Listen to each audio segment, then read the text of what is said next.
శ్రీ గణేశాయ నమః, శ్రీ సరస్వతి నమః, శ్రీ గురుభ్యో నమః. భక్తులరా, వ్యాసప్రోక్త మహాభారత ఇతిహాసం యథాతథంగా చెప్పుకున్నాం. ప్రతి శ్లోకం దాని అర్థం. ఇందులో భాగంగా నిన్నటి వరకు మనం ఆది సభారణ్య విరాటం ఉద్యోగ భీష్మ ద్రోణ కర్ణ శల్య సౌప్తిక స్త్రీ పర్వాలనే 11 పర్వాలు పూర్తి చేసాం. 12వ శాంతి పర్వంలో కూడా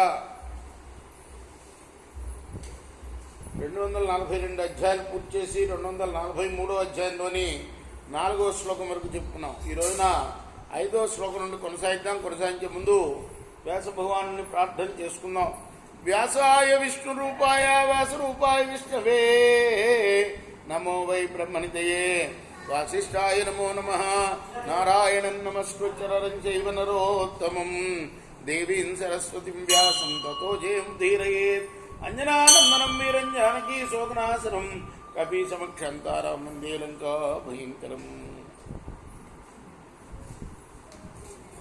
సదా నింబవృక్షస్య మూలాదివాసాత్ సుధాస్రావిణం తిక్తమప్యప్రియంతం తరుం కల్పవృక్షాదికం సాధయంతం నమామీశ్వరం సద్గురుం సాయినాథం.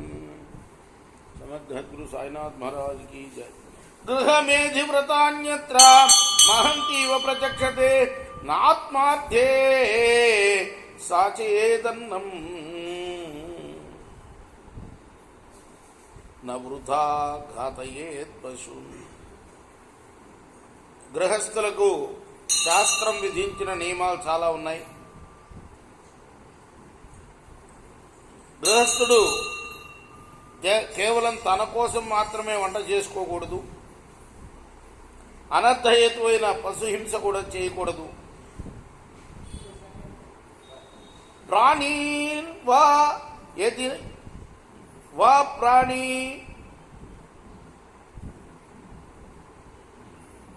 సంస్కారం యజుషార్హతి నదివా ప్రశ్వసేజ్జయతు న పూర్వ పరరాత్రిషు. యాగవిధిలో యజమాని కానీ ఆ యాగానికి ఉపయోగింపబడే పదార్థాలు కానీ యజుర్వేద మంత్రాలతో సంస్కరింపబడాలి. గృహస్థుడు పగలెప్పుడు నిద్రించకూడదు.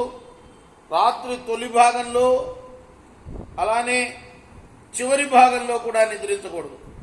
నా బుజ్జీంతాంతరాకాలే నాన్ ఋతావాహయేత్ స్త్రియం నాశ్యాన గృహే విప్ర వసేత్ కశ్చిత్ అపూజిత.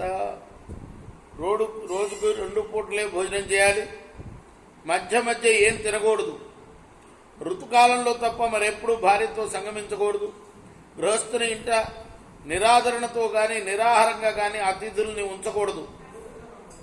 తథాస్యాతిథయ పూజ్య హవ్య కవ్య వాహాశ్రద వేద విద్యావర్త స్నాత శ్రోత్రియ వేదపారగ స్వధర్మ జీవినోదాంత క్రియావాంత తపస్విన తేషాం హవ్యం చ కవ్యం చ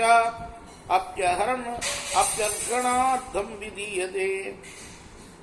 అతిథులుగా వచ్చిన వేద పండితుల్ని, శ్రోత్రియుల్ని, జితేంద్రియుల్ని, కర్మపరుల్ని, స్వధర్మంతో జీవించేవారిని, తపస్సులైన బ్రాహ్మణుల్ని యథావిధిగా పూజించి హవ్య కవ్యాలను సమర్పించాలి. వారి సత్కారంలో ఇది భాగం.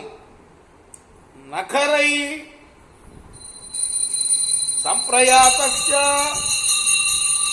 స్వధర్మ జ్ఞాపకస్య చ అపవిద్ధాగ్నిహోత్రస్య గురోర్వాలీకారిణః సంవిభాగోత్ర భూతానాం సర్వేషామేవ శిష్యతే తథైవాపచమనేభ్యః తదేయ గృహమేధినా. డాంబికత్వాన్ని ప్రదర్శించడానికి గోళ్లని జుట్టుని పెంచుకొని కనిపించేవాడైనా, స్వధర్మాన్ని వాచా ప్రకటించుకున్న వాడైనా, అగ్నిహోత్రాలను పరిత్యజించిన వాడైనా, గురువుతో అప్రియంగా ప్రవర్తించేవాడైనా గృహస్థుని ఇంట్లో అన్నాన్ని పొందడానికి అర్హుడే. సర్వప్రాణులకి అన్న సంతర్పణ చేయవలసిన ధర్మం గృహస్థుకున్నది. తమకై వంట చేసుకొనకూడని బ్రహ్మచారి సన్యాసులు కూడా గృహస్థు అన్నం పెట్టాలి. రేపు మనం 12వ శ్లోకం నుండి కొనసాగిద్దాం. కృష్ణార్పణమస్తు. సాయి కృష్ణార్పణమస్తు. స్వస్తి ప్రజాభ్యః పరిపాలయంతాం న్యాయేన మార్గేణ మహిమహేషః. గోబ్రాహ్మణేభ్యः శుభమస్తు. నిత్యం లోకాః సమస్తాః సుఖినో భవంతు. కృష్ణార్పణమస్తు. సాయి